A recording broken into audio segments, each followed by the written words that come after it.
বিধানসভা ভোটের আগে আবারও দলবদল। এবার কংগ্রেসে ভাঙন ধরালো তৃণমূল কংগ্রেস। তৃণমূলে যোগদান করলেন অ্যাডভোকেট মোহাম্মদ সুফিয়ান। আজ ইসলামপুর ব্লক তৃণমূল কংগ্রেসের সভাপতি জাকির হোসেন তিনপুল এলাকায় তার নিজ বাসভবনে এই যোগদান পর্ব অনুষ্ঠান হয়। কংগ্রেস থেকে আসা সুফিয়ানকে তৃণমূল কংগ্রেসের পতাকা ধরিয়ে দেন। অ্যাডভোকেট সুফিয়ান বলেন, মমতা বন্দ্যোপাধ্যায় সুপ্রিম কোর্টে যেভাবে মুখ্যমন্ত্রী করুক সেটা ভাববার বিষয়। তিনি বলেন, আমি নিজেও একজন অ্যাডভোকেট, সেই জন্যই সিদ্ধান্ত নিলাম। অপরদিকে ইসলামপুর ব্লক তৃণমূল কংগ্রেসের সভাপতি জাকির হোসেন বলেন, অভিষেক বন্দ্যোপাধ্যায় মুখ্যমন্ত্রী মমতা বন্দ্যোপাধ্যায়ের লড়াই দেখে অনুপ্রাণিত হয়ে আজ তৃণমূল কংগ্রেসে যোগদান করলেন। তিনি বলেন, আগামী বিধানসভা ভোট আস্তে আস্তে আরও অনেকেই বিভিন্ন দল থেকে তৃণমূল কংগ্রেসে যোগদান করবেন। আপনার এলাকায় যে যুব কংগ্রেসের নেতৃত্ব ছিল, তিনি আজকে তৃণমূল কংগ্রেসে যোগদান করেন, কতটা শক্তিশালী হবে দল? দেখুন, দল তো শক্তিশালী হবেই।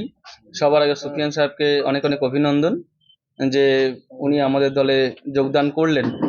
এই যোগদান করার পেছনে নিশ্চয়ই অনেক চিন্তা ভাবনা করি, কারণ শিক্ষিত মানুষ আমাদের দলে এসছেন। কারণ কিছুদিন আগেই আমাদের মমতাময়ী মা, আমাদের সিএম একটি নতুন যেটা বাজেট ঘোষণা করলেন, সেখানে দেখলেন যুব সমাজকে এগিয়ে নিয়ে যাওয়ার জন্য একটা ভাতা, যুবশ্রী বা যুবসাথী দিয়েছেন। সেটা দ্বারাও উনি অনেকটা অনুপ্রাণিত হয়েছেন।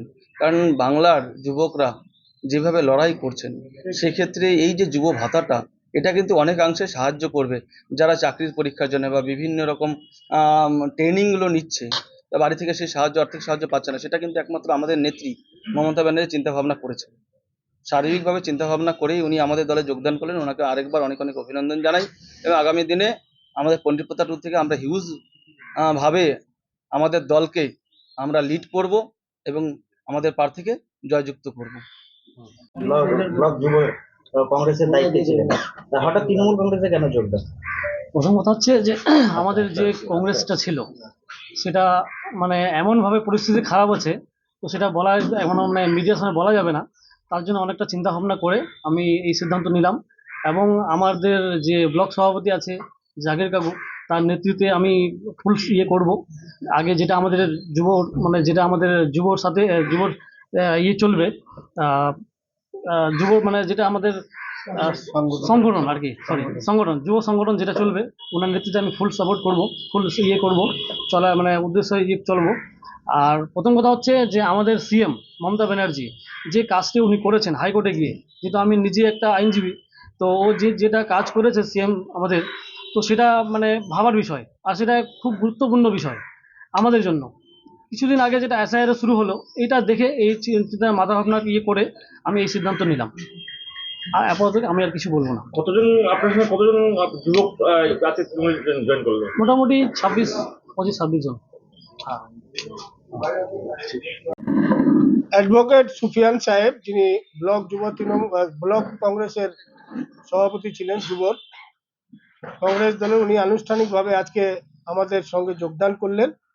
আমাদের দলে মামাটি মানুষের নেত্রী মমতা বন্দ্যোপাধ্যায় এবং আমাদের নেতা অভিষেক বন্দ্যোপাধ্যায়ের চিন্তা ভাবনা, বাংলার উন্নয়ন, মমতা বন্দ্যোপাধ্যায়ের বাংলার হয়ে লড়াই, বাংলার হয়ে অভিষেক বন্দ্যোপাধ্যায়ের লড়াইয়ে দেখে তিনি অনুপ্রাণিত হয়ে আজকে আমাদের দলে যোগদান করলেন।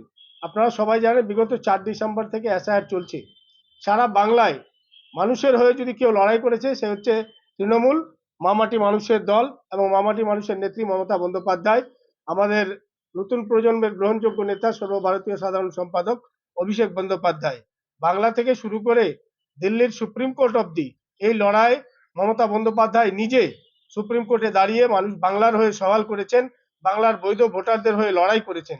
তো এই লড়াই শুধু আজকে সুফিয়ান সাহেব নয়, সারা বাংলায় কিন্তু আজকে মমতা বন্দ্যোপাধ্যায়ের এই লড়াইকে কুর্নিশ জানাচ্ছেন।